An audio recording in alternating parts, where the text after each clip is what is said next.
గులాబీ కోటలో ముగుస్తున్న శకం బీఆర్ఎస్ ఖాళీ అవుతుందా?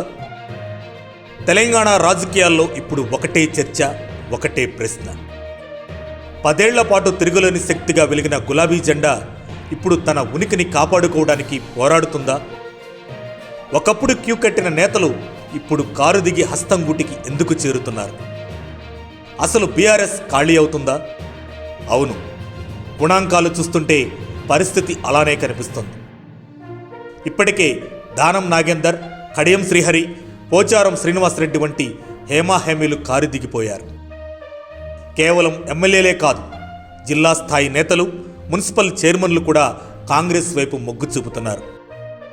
రేవంత్ రెడ్డి విసురుతున్న ఆపరేషన్ ఆకర్ష్ వలలో చిక్కుకుని గులాబీ కోట ఒక్కో ఇటుకగా రాలిపోతుంది.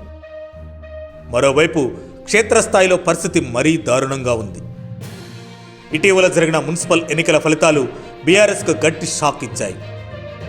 పట్టణాలలో పట్టున్న పార్టీగా పేరున్న బీఆర్ఎస్ చాలా చోట్ల 3వ స్థానానికి పడిపోవడం క్యాడర్ను డీలా పడేసింది.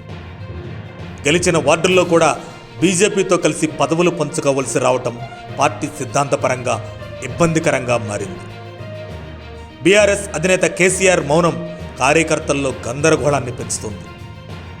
కేటీఆర్, హరీష్ రావు ఎంత పోరాడుతున్నా కీలక నేతల వలసలను అడ్డుకోలేకపోతున్నారు. మరోవైపు ముఖ్యమంత్రి రేవంత్ రెడ్డి పాలనలో ఇటు రాజకీయాల్లో తనదైన ముద్ర వేస్తూ ప్రతిపక్షాన్ని కోలుకోలేని దెబ్బతీస్తున్నారు.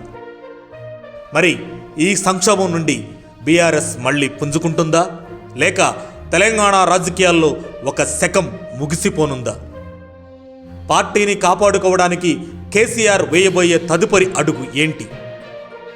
రాజకీయాల్లో ఏదైనా జరగచ్చు, వేచి చూడాల్సిందే. మరి మీ అభిప్రాయం ఏమిటి? కామెంటు రూపంలో తెలియజేయండి. మరిన్ని అప్డేట్స్ కోసం మా కాయ్ టీవీని సబ్స్క్రైబ్ చేసుకోండి.